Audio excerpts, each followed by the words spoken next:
Yeah. So welcome back, Harvey. Thank you so much, Lucas. A pleasure to be here. So I enjoyed the previous interview a lot, and I think a lot of people who were watching also did. So it was a great opportunity to do a second interview because there were some things we wanted to talk about, and some of these things are connected to what we discussed earlier. But there's also the additional element of your DJing, which we haven't really covered that much yet, apart from becoming a DJ, and like there might be some more interesting things related to that. So you actually suggested yourself that you wanted to talk a bit more about something that you were discussing in the last interview about some experiences in tango. Mhm. And yeah, I would like to first of all, well, that's the first thing I want to discuss. But first of all, let's focus. Can you maybe repeat who you are in a few sentences for those who haven't watched the first interview, which would be a shame, but who knows? Right, great idea. Well, I was born in New York City and spent most of my childhood and became educated in New York City. And then in 1984, I relocated to the Washington, D.C. metro area. In 2011, I started dancing tango, and I've participated in tango events in North America, in Europe, in Buenos Aires, and I've organized some tango events, and I've DJed for milongas, marathons, retreats, house parties, special celebrations, and I've had a professional career as a research economist and methodologist, and relatively recently retired. So DJing has become my passion. And DJing and dancing provide me with a lot of joy and have enabled me to forge great bonds with people locally as well as all around the world. And that's pretty much in a nutshell who I am. Yes, well, that's Okay. great. So let's move on to the first point you wanted to raise, your own by your own request, as to say. Thank you. Well, preceding that, in a sense, one of the things I think I said was, one of the things I like about tango is that there are things you can't explain, or at least that I can't explain. It makes it kind of exciting. So I can remember 2 or 3 experiences locally, and subsequent to that, one in Buenos Aires during my first visit, that I can't explain, but I found interesting. So the first one that I could think of was dancing in a milonga locally, I would say, after only about 8 months of dancing. I'll call it dancing, but it wasn't very developed. And I started to dance a tanda with one woman that I had seen at a practica. And in the song, the first song, we were moving really well together. We were dancing an open embrace, which was generally the way I danced then. But during the song, the embrace got closer and closer and closer. Then at the end of the song, the woman said to me, "Let's dance in close embrace." Now, she had been dancing for several years and sort of took a break from tango. And I had one lesson in close embrace the week before this milonga. So I said, sure. And I remember, we started to dance, and I remember feeling like I was in a bubble, but we were moving effortlessly, sort of in and out of close embrace, which is not any way near the way I ever danced before. And all I could remember was, the music sort of invading my body, feeling her breathing and our connection to the music, and being effortlessly, in this bubble. And it lasted for the whole tanda. And it was just, I've never danced that way before. Also, I used to be very concerned, I still have some concerns about navigation, and it used to inhibit the way I would dance because I was maybe overly concerned, and also my posture and my step, needed a lot more in the way of development. But for some reason, everything was working just beautifully, and it's almost like time stopped. Then the next tanda, I danced with a woman who had only been dancing for 3 months. And she was at the lesson the week before that I took before this song. And we started to dance. And in the second and third song of the tanda, the same kind of thing occurred. We were moving in and out of close embrace. I felt, like I was in a bubble. I sensed her breathing. I felt like the music invaded my body, which back then was not what I generally felt. There was nothing like I felt before. And this event and one other that I'll get to precipitated what I would call chasing the ghost, which, there've been some papers on that, but in a nutshell, it's the dancer or the dancers have an experience that is far different than anything else that they've experienced before. And it's much better, but it creates this memory that one wants to find it again in the dance, how it's possible that you could dance well beyond and however you're generally dancing and have this kind of connection. I don't know, but I had it. And what I would say is the next time I had something like that was more than 3 years later. I was dancing again at a local milonga for about 4 years.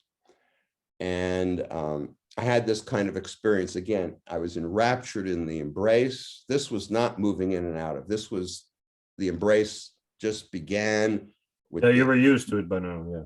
Well, I danced.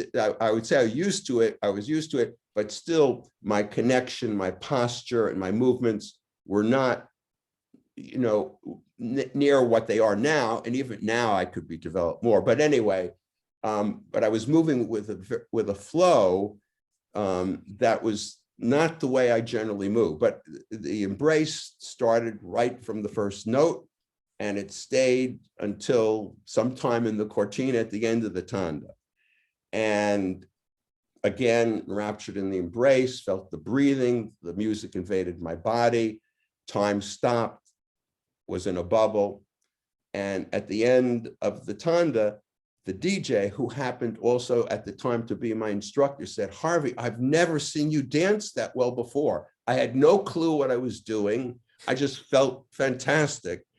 And again, I started to think about it. I haven't quite had that experience happen to me again, though my dancing has improved. And I dance sometimes, I feel similarly to the way I did those times. But in those times, it was completely different from the way, I typically dance. And then I have one maybe tiny type of example that I have some slight explanation for, but it's something very different.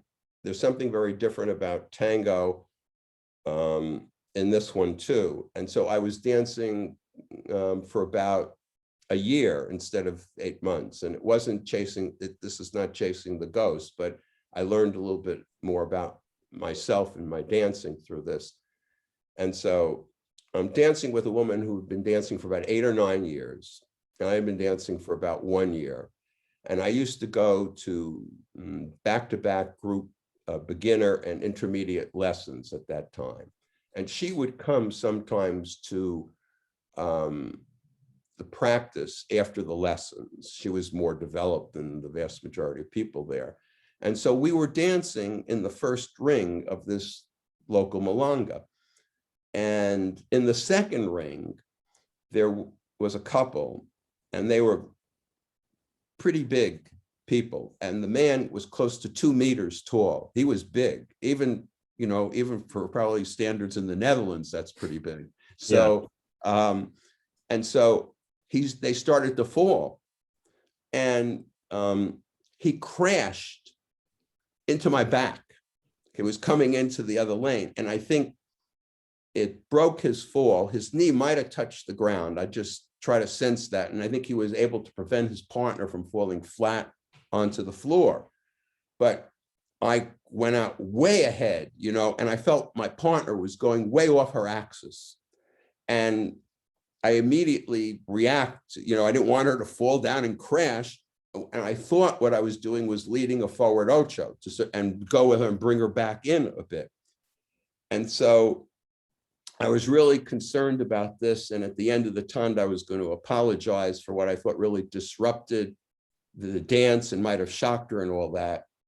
But I didn't have a chance to do that until we sat down at a table, because she said to me, wow, that was the best filcata anyone ever led. I didn't know you know how to do that. And I told her I didn't know how to do that, but I was glad that she liked it. And I explained.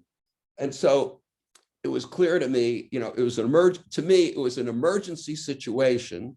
And I just reacted, no thinking, you know, no thinking. And so I've learned that that's one of my big problems in improving my dance, is that I think too much. But it's clear that people can do things, you know, if their mind is free, and you can, you know, and so that's another memorable type of thing that's kind of unexplained, but, you know, it explained in some ways, but I find very fascinating about tango that, you know, it's something you can't script or try to develop, you know, so these are memories that I'll always have. And I was pretty amazed by it. So I guess those would be the types of things locally that stand out. I hope that ding wasn't too loud. I'm getting all sorts of messages. I try to block them. So, but anyway, there's one, if I can go ahead with, let's say with Buenos Aires on it was my first trip. Well, maybe, maybe I wanted to react a bit to that. Okay. Because, well, like the second thing you mentioned with this Volcada, right. So that might not be really a chasing the ghost situation, right? Because no, that was not a chasing the ghost, but it's just it's another experience that I can't quite explain. I can say that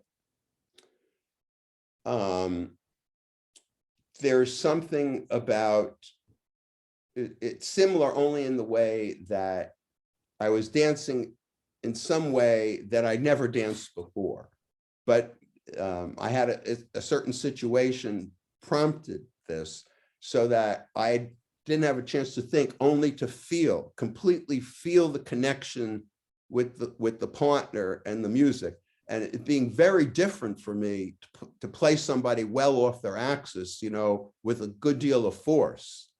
Because I dance with the minimal amount of force to provide a good connection and movement. That's just the way I am with a lot of things, but a sufficient amount. But and so it was very surprising, and I was shocked, essentially. And so it's memorable, but it's not chasing the ghost. The first two were chasing the ghost because they were just so different, and it wasn't, you know, something that lasted just for, like with that one, it was a matter of seconds in a sense. But I can't forget it. And I was shocked because, you know, the first thing I thought she was going to be really disturbed, and, you know, and her reaction was, wow, this was the greatest. God, I you know, and I told her I didn't know how to do that. So yeah, it's well, in a sense, it's someone should have taken a photo of your face as a reaction to that, what you said. Yeah, I was like, yeah, really amazed, and she was so happy. And she's so much more of a developed dancer than me, but a friendly person. So it was easy, and she recognized me, and so it was easy to dance with her. But it, you know, 180 degrees from what I expected. I thought she was going to be really disturbed, you know. Yeah, but for you, like chasing the ghost would be is that still to this day you're trying to relive something, maybe not literally the same thing, but the kind of transcendent experience that you know will only dawn on you when it does. You cannot summon it. You have to you know, that's essentially what I wanted, apart from the questions I raised here. Also, what I wanted to state myself is that, like every time you dance, like literally you're just leading movements and you're following music, but there's so many variables that can happen Yes. that are hard to explain. Like, why is one dance better than the other? I mean, it might be connection, that's what's often said, but it might also depend on your mood or just on chance. Like, what does this encounter of you and another person, what does it produce today, and what does it produce that you are together with all these people on this floor? Like, one time you have a connection with other people, you'll feel something transcendent, and sometimes it will just be a bit of a, I don't like I don't like I don't always know how to pronounce this word, like chore or core, like Sure. chore. Sure. Yeah. So yeah. Something difficult. It's like work. Yeah. So Hard work.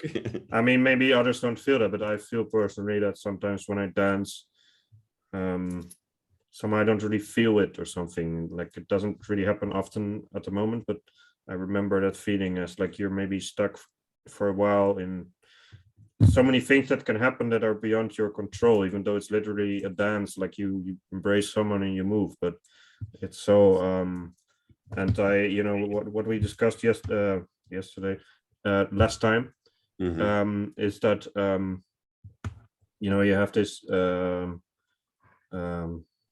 kind of forgot where I'm headed. um uh, yeah, that happens sometimes. It happens to me a lot. It'll Yeah. happen to you in future decades more. Yeah, probably. um wow, that Well, you were starting to say it's kind of, I think you were alluding to the fact that it might be somewhat surprising or unexpected, the way certain things might happen.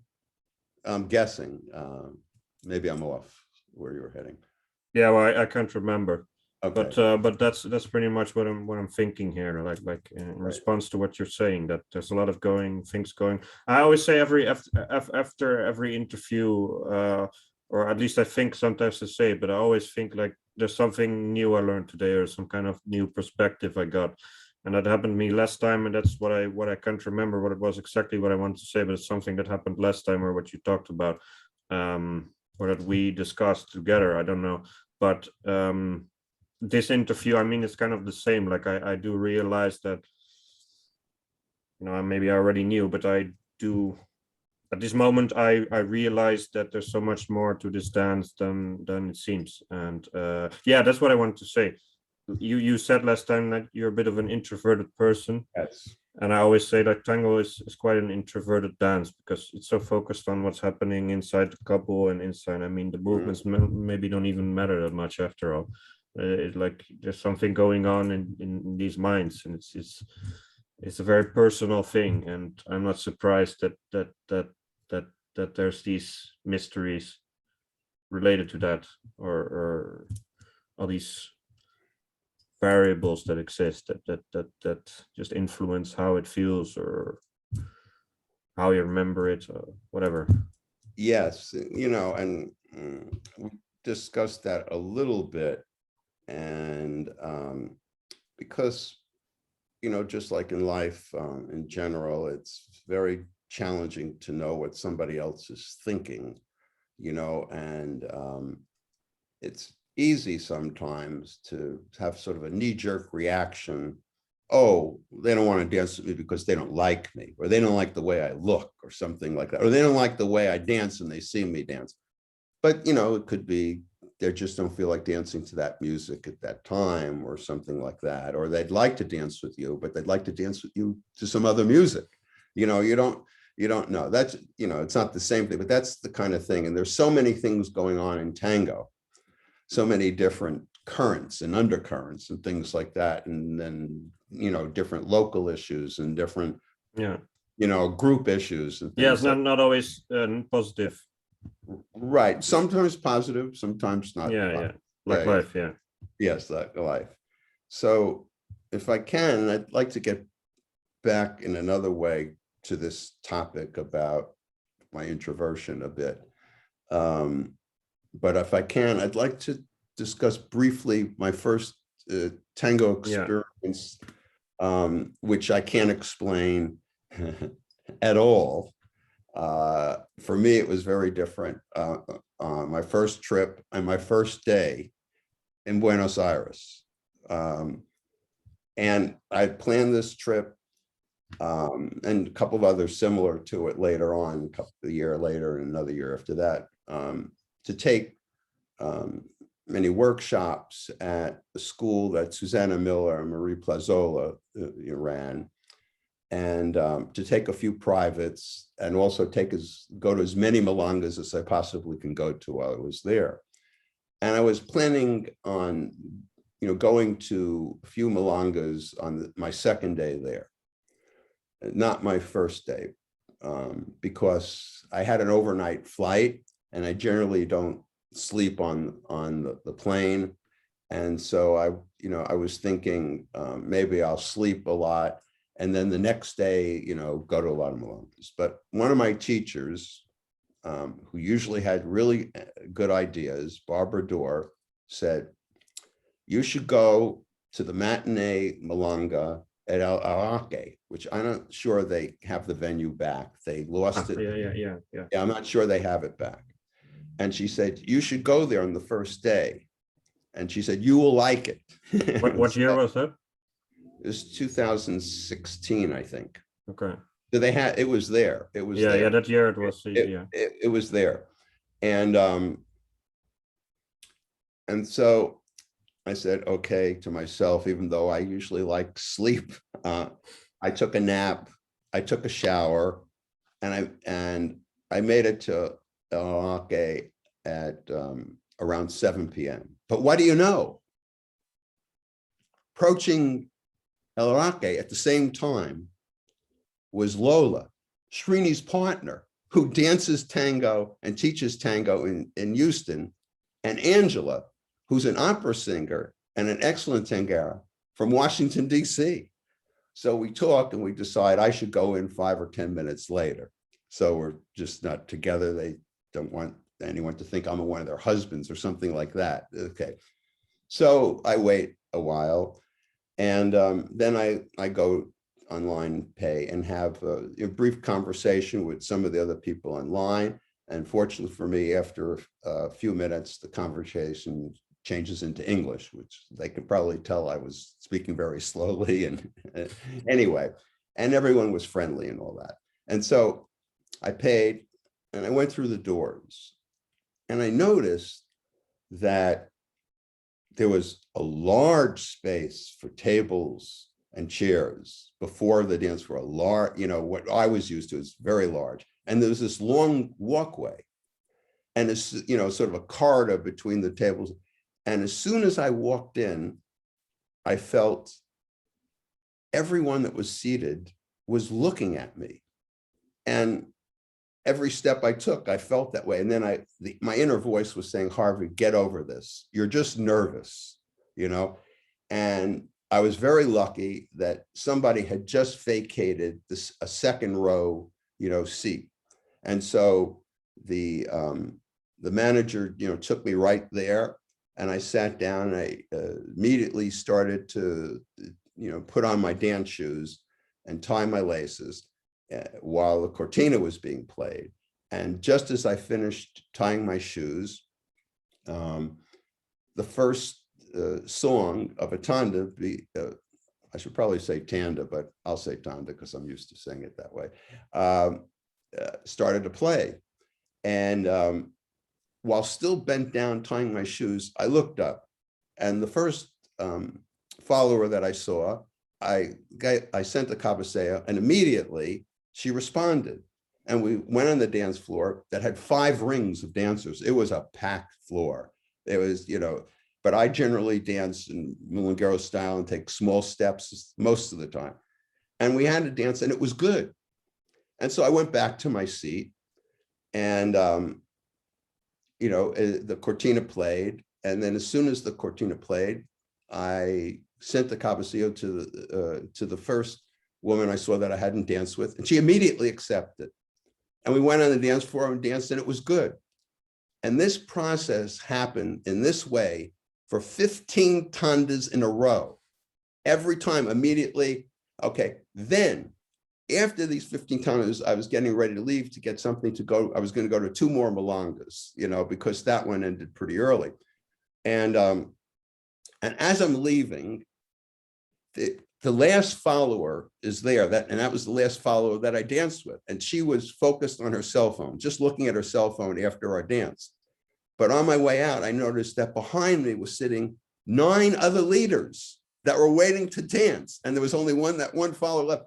How did this happen? I don't know.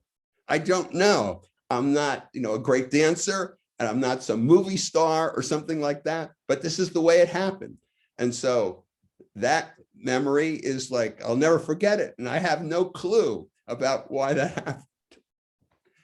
So that was my first experience in Buenos Aires, that I can remember. There were some others that are, kind of interesting. I think that night I went to Lo de Celia, and which is a very good milonga. And I was just lucky again that the first follower I danced with was a porteña, but she taught English as a second language there. And so she could understand I could talk to her in English, and she indicated to a few of her friends that he's okay, you could dance with him, and he's not a crazy American. And I had a good time too. So, but that first experience, I have no idea how that happened. I'm very happy. So the closest thing that ever happened to me similar to that was probably some months ago at the Albuquerque festival in New Mexico. And a friend of mine who's a really good DJ, Ramu Preddy, who's in the Washington, D.C. area, was DJing there. And for some reason, he didn't need this, but I just felt I want to support him, and I want to get out there and be the first one on the floor and to start dancing. And so I happened to dance every tanda, every song for the 4 hours he played, and I felt great. And a lot of other people came up, and I just felt like there's something I wanted to do. But the thing with that one is that, which is not typical, I don't usually dance that much, but the thing with that one that makes it easier for me to dance is it's huge. I think I might have mentioned this in the first interview, I'm not sure, maybe chatting with you, that they have maybe 600-700 plus people, and they have one huge floor that's like 3/4 the size of a football field, and then they have 2 smaller floors that could probably each hold 100 people on the side. But because the place is so large, you can't follow always having a cabeceo. You have to walk around because you can't see somebody over 100 meters away. And so it's the custom that people walk around. So I feel more comfortable doing that. And so in doing that, on my way somewhere, I cabeceo somebody and they agree and we go on the floor. But that was a few months ago, and I've never had, and that's not quite the same thing as the experience in Buenos Aires, but I've never had that experience in Buenos Aires again. And the closest thing is something that happened, whatever it is, 8 years, 7 years later, 6 years, 7 years later. So that's something I can't explain. If someone has an explanation for me, that'd be great, but I don't know. The only thing I'm thinking is maybe this the seat really mattered, and I'm just saying that because I know that seats are really important to people there, and their logic. And usually, as a foreigner, you're not placed in the most beneficial positions until they know you, and you were brand new. Right. But maybe they just thought you were really interesting or good looking or whatever. I don't know. But it's just the first thing, or the only thing I should say I can really think of as some kind of cultural explanation. But apart from that, that should be similar to everywhere else, where women just pay attention to who dances well.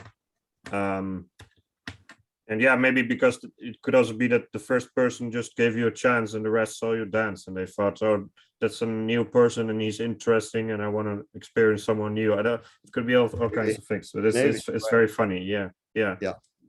But there were a lot of leaders there that were really good dancers, you know, Okay. been dancing 30 years or so.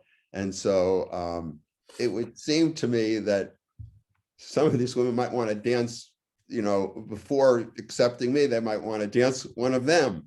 But anyway, but I like your point, but I'm very happy that I had that experience, and I'm glad that I didn't, you know, stay with my sort of very conservative self and just say, no, I better wait till I have the sleep and, you know, that I really want and all that. And I'm glad I had a good friend and instructor who, you know, gave me this tip. So, And were she these, was surprised too. so were She there, was what, surprised too. sorry?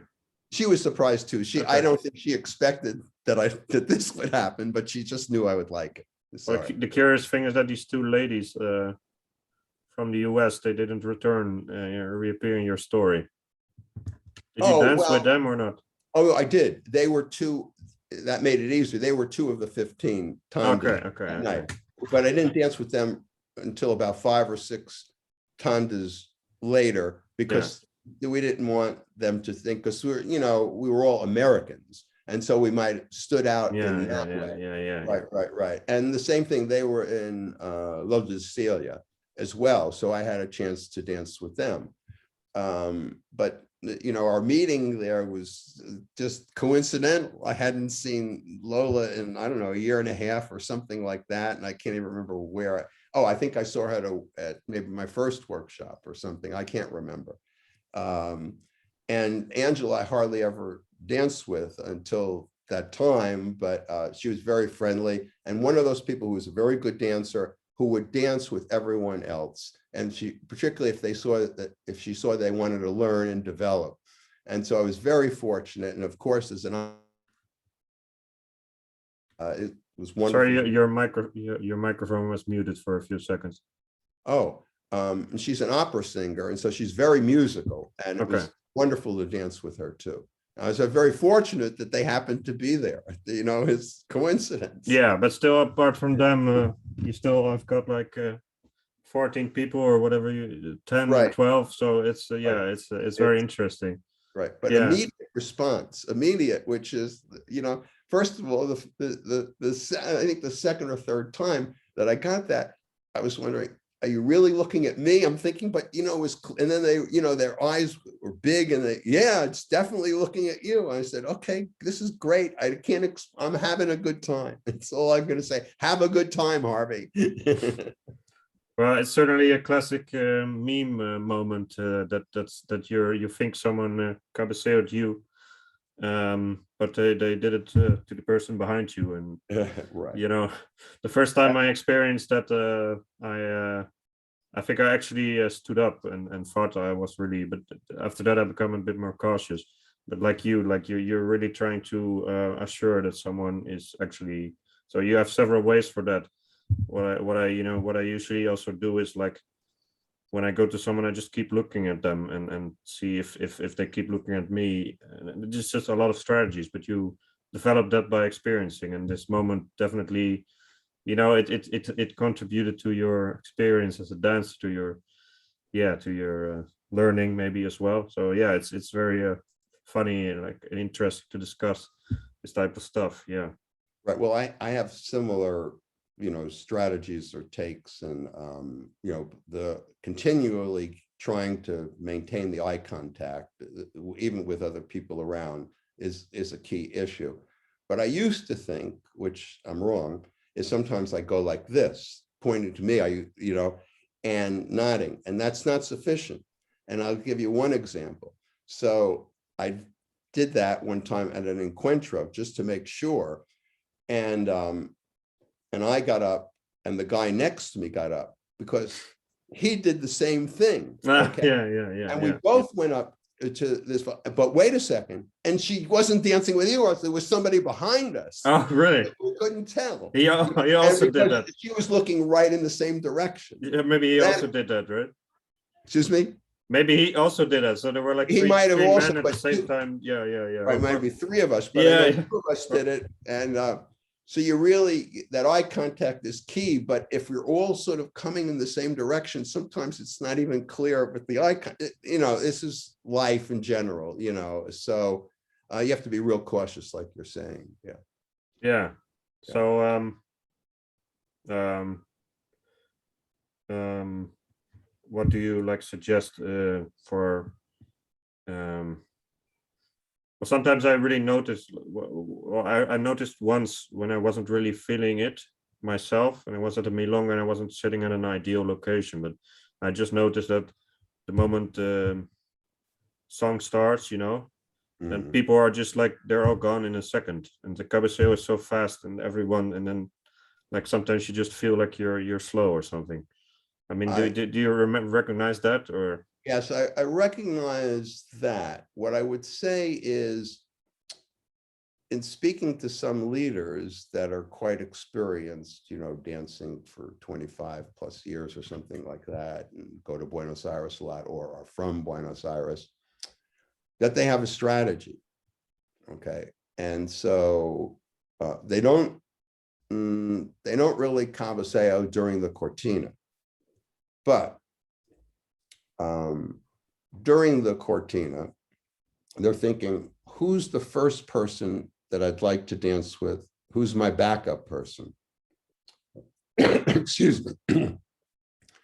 And they might be keeping track. And usually the convention is, you know, 2 tandas of tango, tanda of vals, 2 tandas of tango, and tanda of langa. And they're, you know, if they're experienced, they have a sense of the energy level and, you know, whether the DJ is going to be building up some energy or slowing things down or something like that. And so they have a really good idea who's their first one, who's their second. And as soon as that first note starts, and because they're proficient, they could dance to anything, they immediately cabeceo. I'm not saying that explains it all, but it might explain some of it. And then for some of it, you know, some people, they just cabeceo. You know, I've met some people just say, well, I have somebody I'm going to cabeceo, and then I just go right down, you know, next to the person until I get, you know, somebody. And that could also be kind of quick. I sometimes think a little bit about people I'd like to dance to, but I'm quite different than other people, because let's say I want to dance with some people that I don't know that well, but they're really good dancers. I generally like to say, okay, is this music something that I could feel like I can give a good dance to? Then have I seen this person who's a really good dancer dancing with people who she really likes already, and she's, you know, in particular has, even though she's very popular, has been sitting out this last tanda? That would help also. And then I'll, you know, cabeceo her right away. And so I don't have any other kinds of things to sort of speed up the process. I have things to build up my confidence to issue the cabeceo. So I really don't have a good strategy. For people that I know really well, you know, that might be a small percent of the people wherever the event is, you know, and I feel like we dance well for a certain kind of music, I won't hesitate to cabeceo, and I rather dance than not dance. So I'm not an expert. I could use any good advice for, you know, how to get more acceptance, but I'm pretty happy and I do pretty well. Well, you might say you're not an expert, but you're very charismatic, and that's something not everyone has. So at least you get to explain it really well.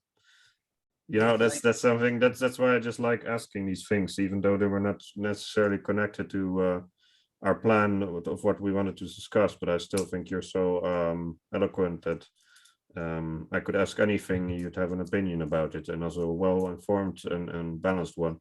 So, Well, but you know, let's because I think there's also something you wanted to say about like what makes a really good dancer, and yes. that's also important to reserve some time for that.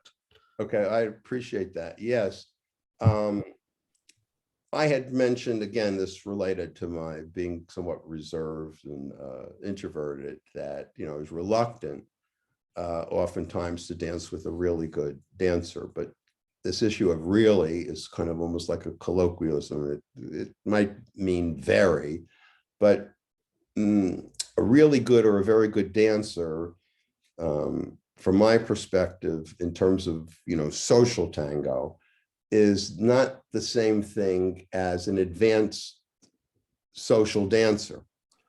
And it's not saying easy, but it's easier for me to feel somewhat more comfortable dancing with an advanced social dancer than a really good dancer, in that my perception is that the really good dancer that might not be an advanced social dancer might be have extremely good technique, can really, move with the music, but generally does a lot of embellishments with the music and dances well, but might be missing some things that could enhance connection with a partner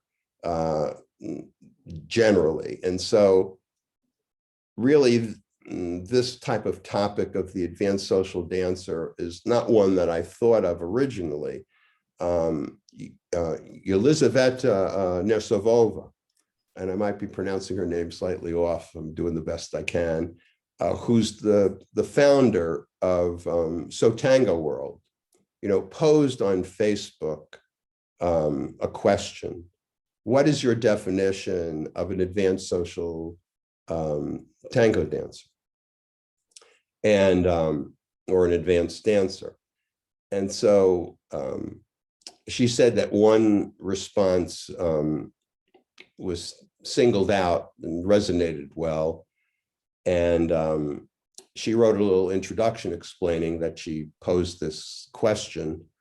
And then we put a blog together with my response. And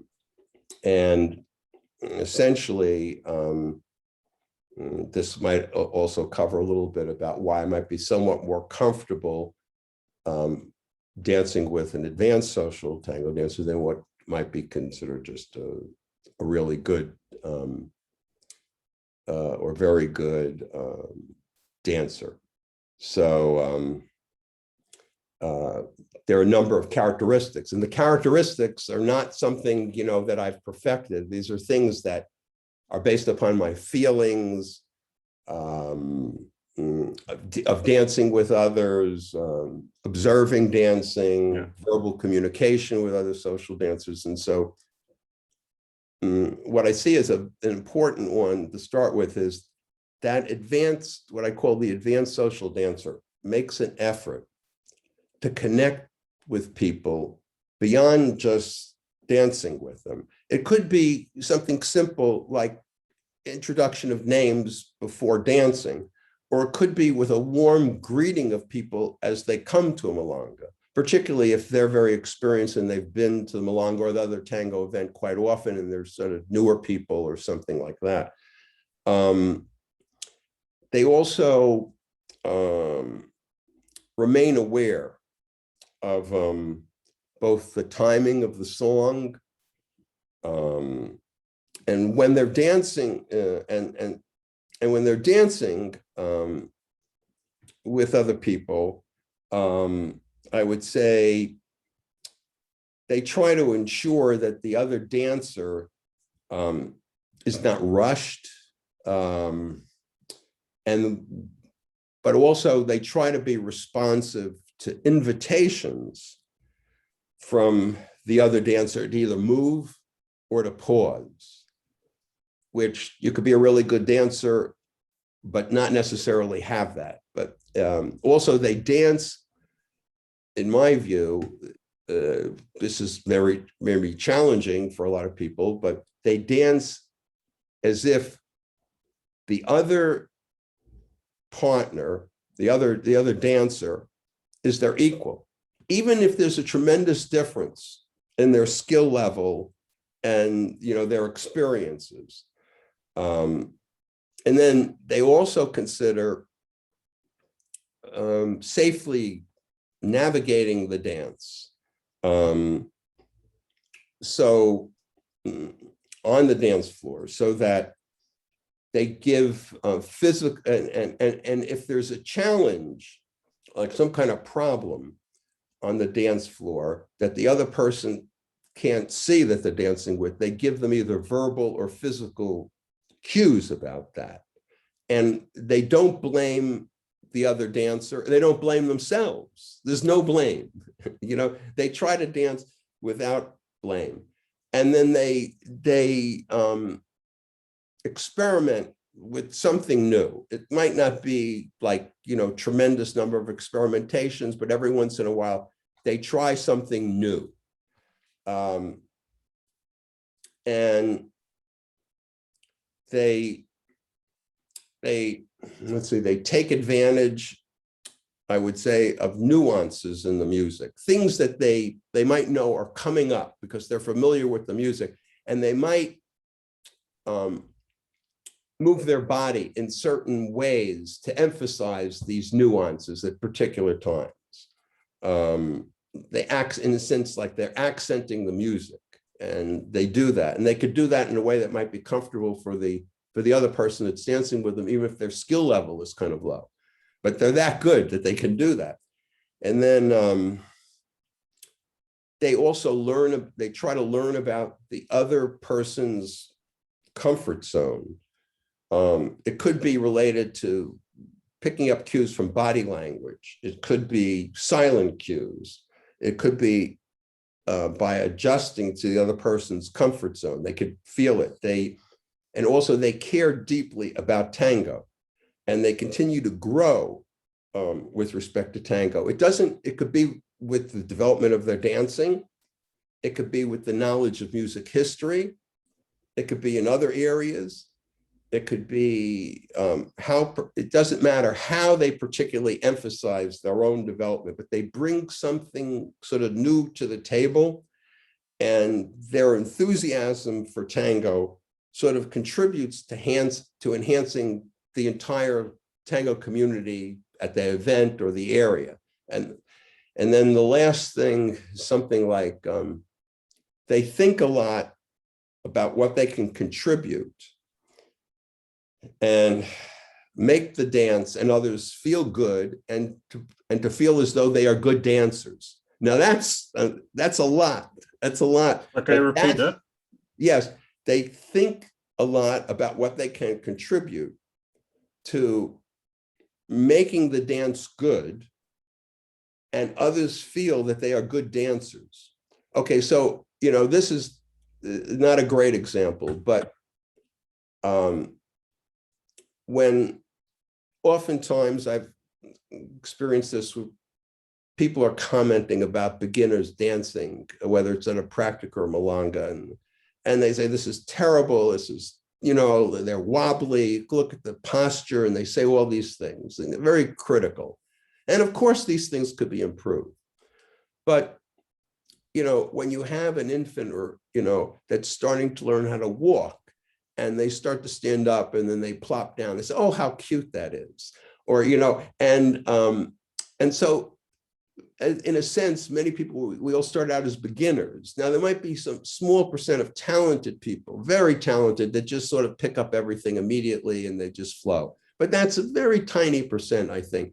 And so, you know, why, you know, when you're dancing with somebody, if you're good enough to dance with somebody that's, you know, at a much lower level and to make the dance good, you know, why be so critical? Why not foster their love and development of tango, and look about and suggest positive things and be very, you know, positive about it, is what I'm saying. Now, this,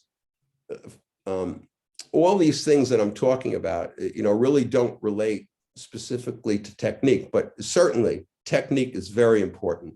But I believe, in my view, it's only my personal view, that technique can facilitate many of these things that I'm saying, that people with really good technique can more likely make that, you know, that other person feel like a good dancer, and can help them and be very positive. But I think the real advanced skills are the social skills for social dancing. I'm not talking about performance dancing.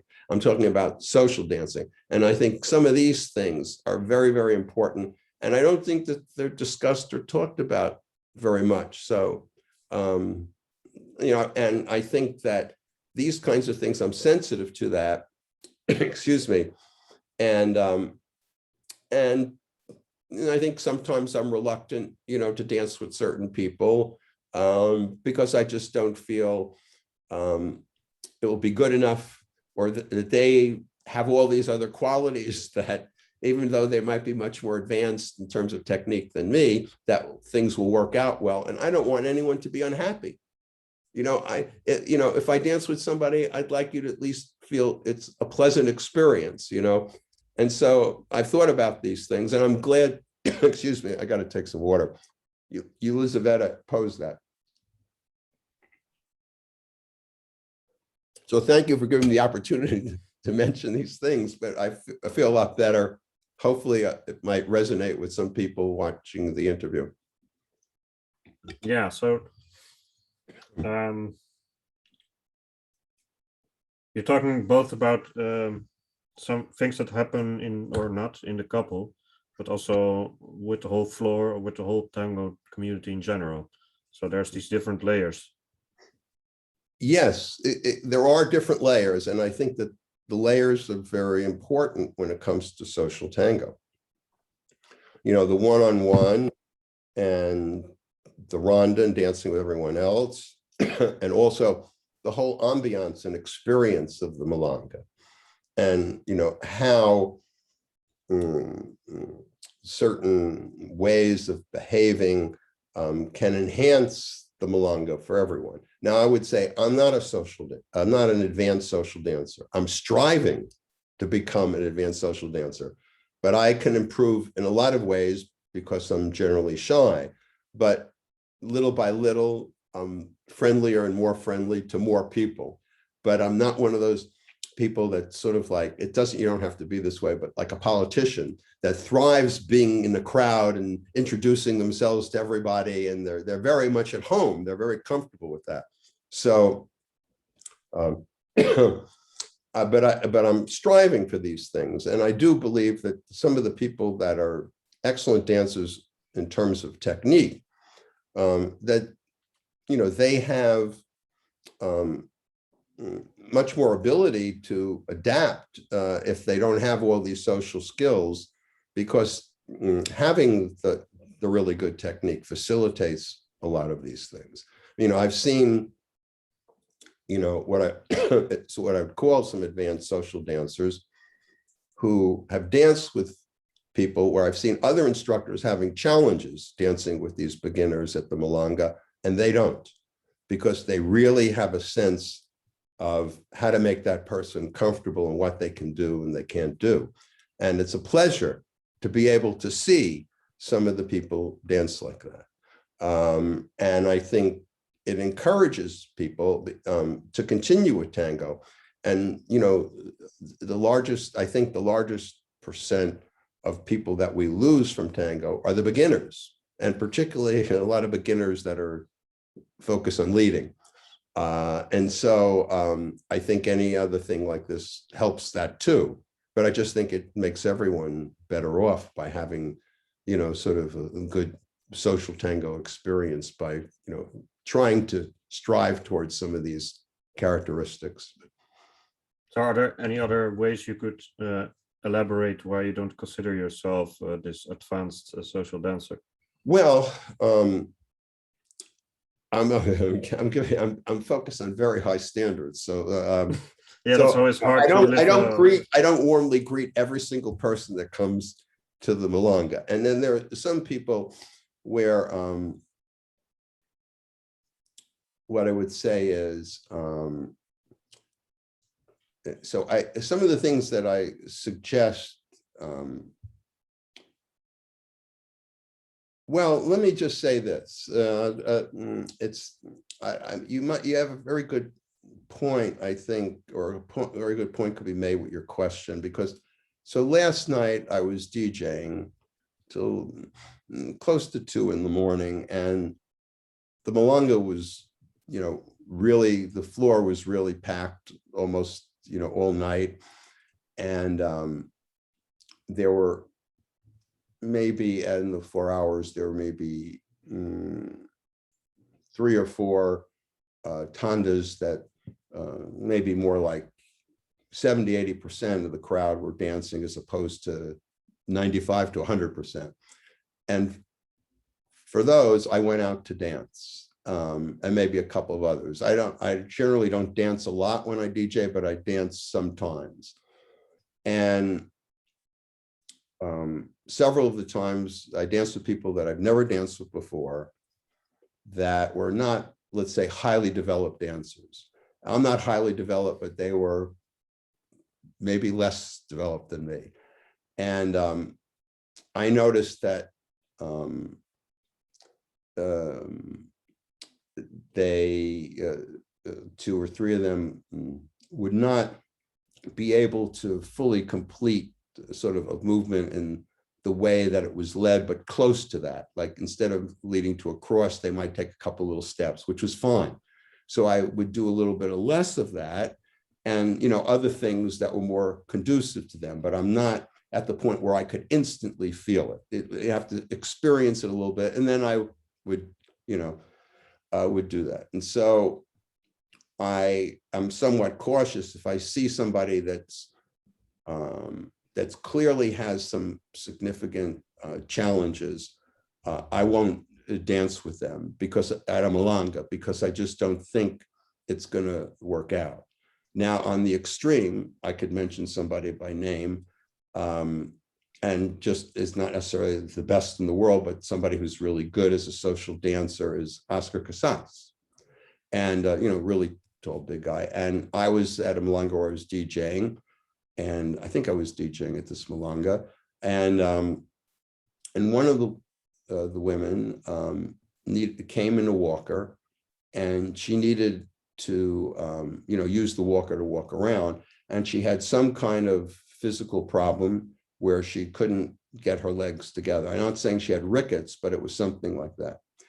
And he asked her to dance, and, you know, and danced the whole tanda with her very carefully, okay, very simply. The floor was really crowded. He escorted her back to her seat and thanked her for dancing with him, told her it was a pleasure. And I thought, this is magnificent. This is so beautiful. I couldn't do that. I could, and no one else could dance with her. And she had a good time, and she was smiling, and she was happy. And I thought, this is fantastic. So I can't do those kinds of things. I can approach some of those things in a simple way. And so I don't know if I'll ever be what I would consider an advanced social dancer, but maybe I could consider myself, you know, I could check off some of the whatever it is, 10 items, and say, I'm doing really well on 7 of them, but 3 of them I'm just doing okay, but this is the best I can do. But as advanced social dancer does all these things. That's, you know, that's in Harvey's book. So it's a tough grader. So that's the best way I can explain it, you know. But I think the human potential is fantastic if people open up their minds and try. And I'm trying, and I know I have some limitations. So, but that's, you know, the simple way that I can explain it. You have to smile because you know, I've been learning Japanese for some years, and there's I've seen a video once of a guy who was collecting like funny Japanese English, like they have their own style of English. It just usually doesn't really mean anything. It's like marketing slogans or like in very childish English. And he found a T-shirt somewhere that said, "Are you aware of your own defect?" And that's something I think of a lot, because you know you know, there's no actual point in this T-shirt, but the way we understand, like it probably doesn't mean anything. It's not meant to mean anything, but still, if we who do speak English, and especially natives like you, this question can mean a lot. Like nobody have probably ever asked that to you, but it's still meaningful one way or another. And it's just what I think about sometimes when these topics arise, that everyone has flaws, and that's very natural. And I sometimes wonder to what extent I'm too much of an elitist.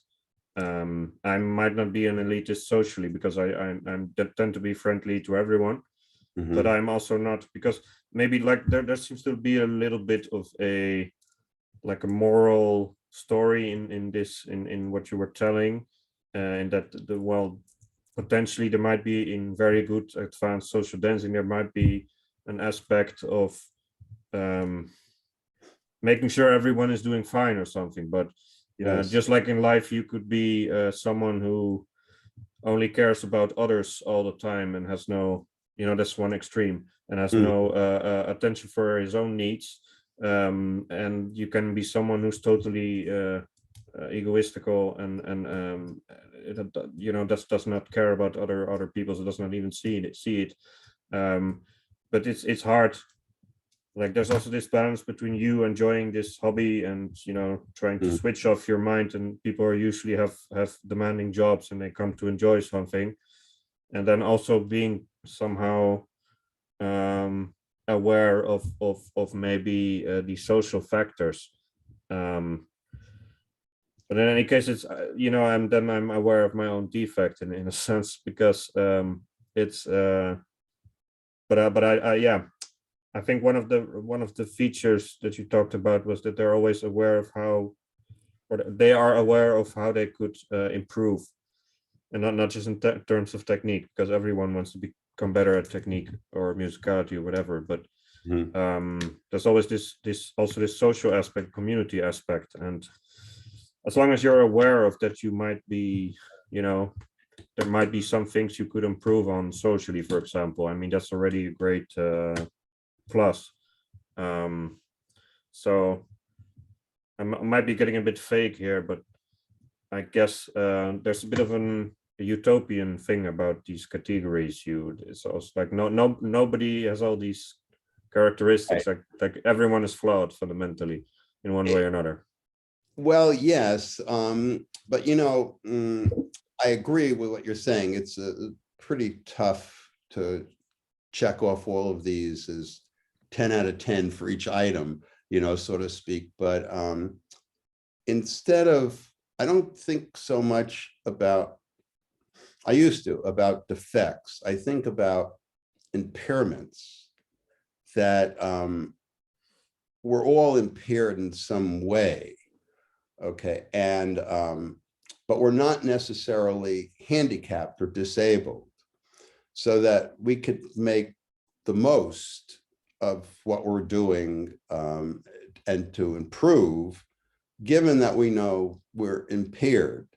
So, and certainly I'm impaired in terms of technique because I'm not extremely flexible, and, but I have some body awareness. And so, I'm impaired. I'll never be a performance dancer. That's not who I am. I'm impaired, and, I'm really handicapped in terms of being a performance dancer, just like, I can hike and I can jog, and if you put me in with a bunch of older adults, I'll do pretty well. But if you put me with a bunch of 20-year-olds, I'll be way in the pack and, considered handicapped. So, it all depends. And we're not in this as like competition. So you don't really need to be perfect on all these, but if if people would say, you're definitely good in all these areas, you're definitely an advanced social dancer in my book. Okay. But, other people might have different views, but even with impairments, we can come about, and there are people I've seen, I've heard of people that have 2 artificial legs that dance tango. And look, there's triathlons that have 2 artificial legs or 1, and they're triathlon athletes. And so, they're impaired, but I don't see them as being handicapped. They're impaired. And so I see the same kind of thing with tango. And so we can be impaired in some ways, but it's not really a problem, it's something like, and it's not generally a problem.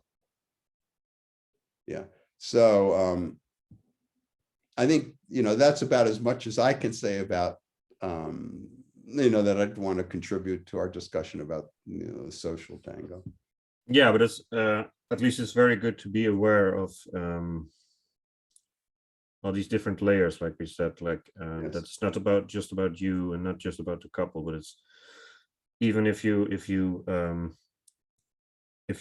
like disregard this moral thing that might be in this story about I mean, it's always an eternal discussion about how can a community be welcoming, or even if you just don't look at that for a second, even just the moment you are at the milonga and you are dancing with these people, it's like a social event. And if I feel like in some place, like we discussed, sometimes some place people might be very arrogant, or there might be a clique or a clique or something like that. But you can also have a very friendly milonga where the social dancing is terrible, like you're constantly being it's like being on a highway full of bad drivers, something like that. Yes. And then in a sense, like that's not very good for the ambience either. So sometimes I hear it from women that, like, this or that guy leader, I feel like he dances alone. Like he might be a good dancer, like visually, or like he might even be technically very adept or something, but they might not be so aware of that they're doing something in common with someone, and then also with the rest of the people around them. So there's a lot of different things to this, Right. and that's always a very interesting discussion topic, because there are a lot of people like you and me who might not be might never become show dancers or anything, but they really understand what social dance tango is about. And I think it's always interesting to discuss what makes a good social dancer. And your perspective of that is quite broad, and that's nice, because, like I said, with this chasing the ghost thing, it's like I always get new perspectives from everyone. That's also maybe a social thing as well. Like I do these interviews, and maybe it's just like one interview might just be this little like drop of water that just contributes something to this whole thing, even though it's minimal. But even a minimal thing can be constructive and positive. So I think it's good to just keep talking about these things and not take too many things for granted, because it's I think a lot of people take a lot of things for granted, and having serious communication with each other, I think it can really help just make it a better place for everyone one way or another. So unless you have anything else to say about this, No. so you told me that there were some things you wanted to discuss that were kind of mentioned in the previous interview, and also like these experiences you had, personal experiences. But you said something about a teacher and about Italy that you haven't mentioned yet in this interview. So I wonder, I'm just trying to help your memory or something. I don't know if that's something. I wasn't thinking necessarily, but this marvelous teacher is Brigitte Winkler, and I'll be going to a retreat again in Italy that she leads, and a number of the people I know will be going, and that's near the end of October. And I've been there 3 times, but the pandemic, he sort of interrupted it, and I'll be going again, and it's marvelous. A lot of it is focused on body awareness, and it's very relaxing. The retreat is beautiful, and it's the name of the retreat is La Roga, and it's in Umbria. And I could send you a link if other people might become interested in it. It's usually, fully subscribed well in advance. And so the next time would be 2023 that it might be available, but they have other retreats there too. So I didn't plan on saying anything like that, but she's a fantastic teacher, and she teaches. No, but I remember the context, like that you returned from something like that. Maybe it was a marathon or maybe something else, and that you felt like people were saying that you improved, and Yes. you couldn't quite like lay your finger on No, yes, exactly. like point at pinpoint. No. Throughout the retreat and somewhat after, I was wondering, what did I learn? I know I had a good time, and I know I was doing some exercises, some things on the mat, on a mat, and listening to music and moving my body slowly and focus on my breathing, and then some kinds of movements. And I was wondering, well, I'm having a good time. I'm going to some Milangas and I DJ'd, and this is all good.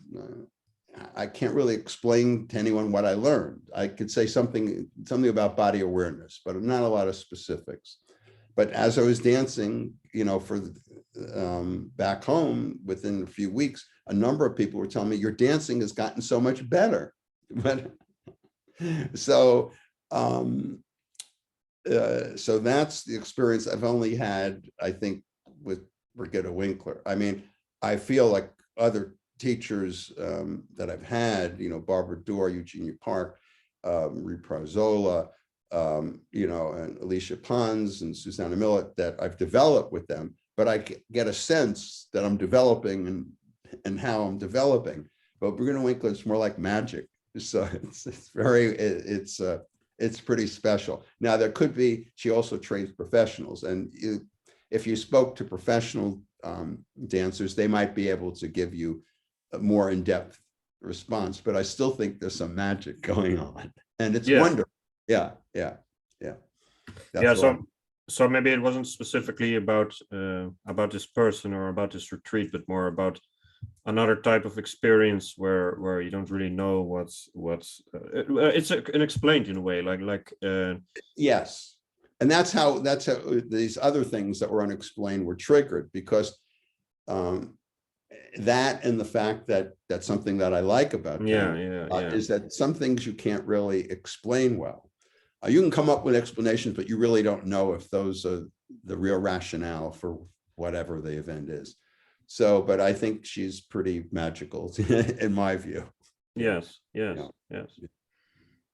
But in general, it's not something you recognize from, for example, just going to events, like when you come back and or maybe someone notices something, or you notice something yourself.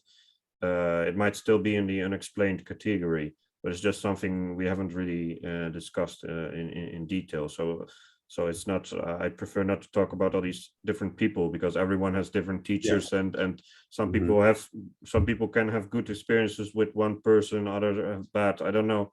That's just I can judge, but I find it interesting that indeed sometimes you might make a lot of progress. I mean, I had that I had that recently, and then I told that to someone.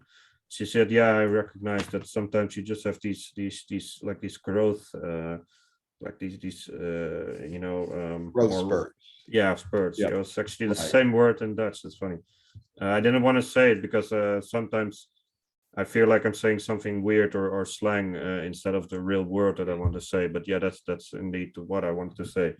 But yeah, that's super interesting. That, for example, you might have like 5 lessons in a row. Like, for example, in 1 month you might have 4, and then you have another week, so that's 5, whatever, or maybe just a month, 4 lessons.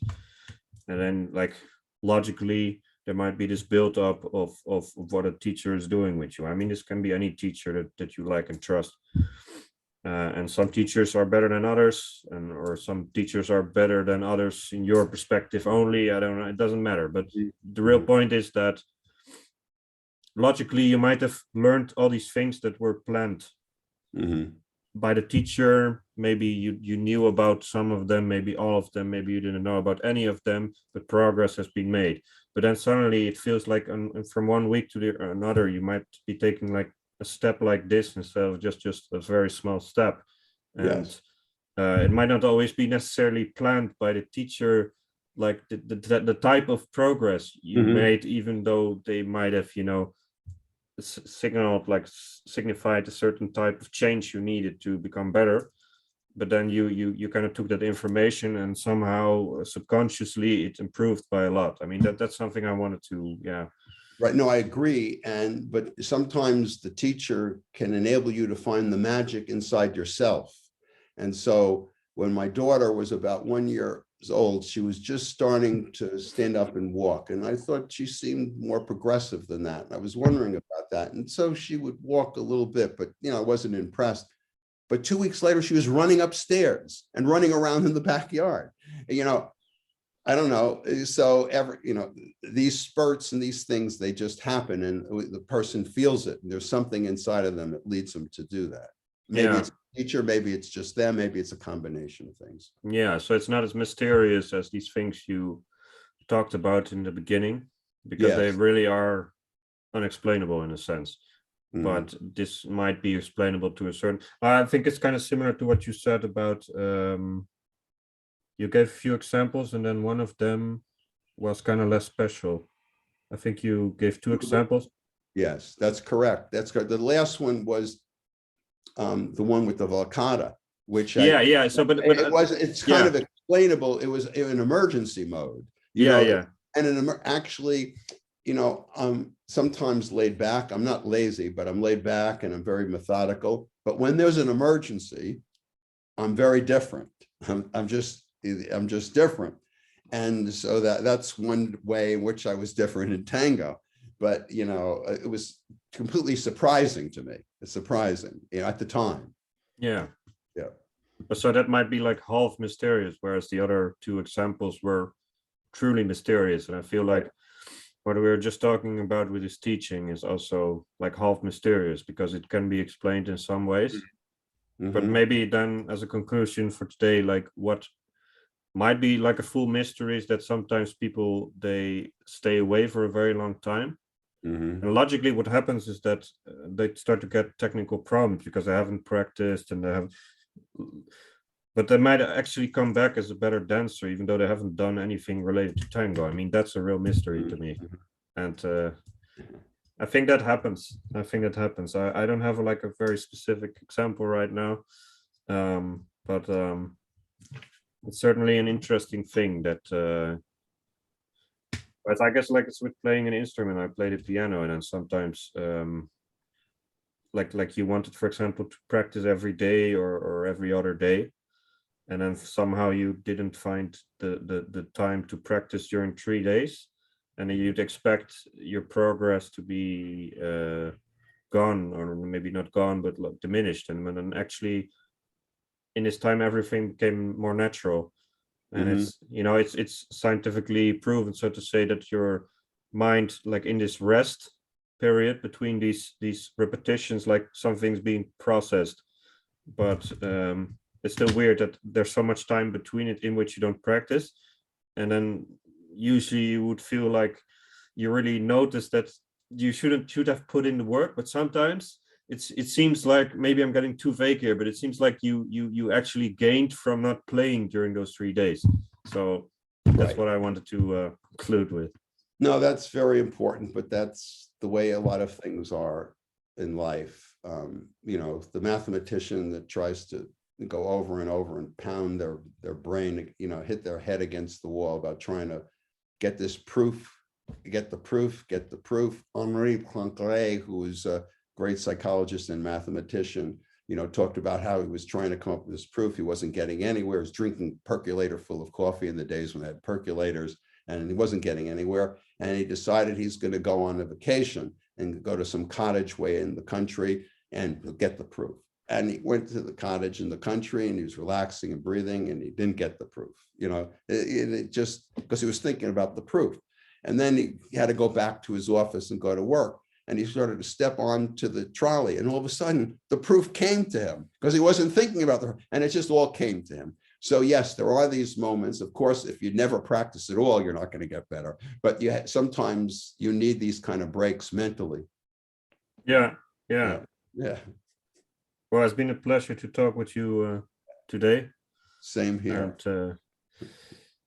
And I'd like to invite you again to talk a bit more about DJing.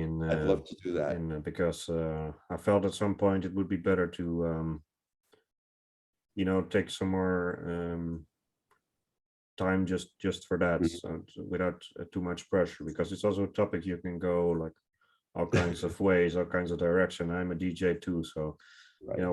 when I talk with, for example, a professional tango musician, I mean, I can only relate so much.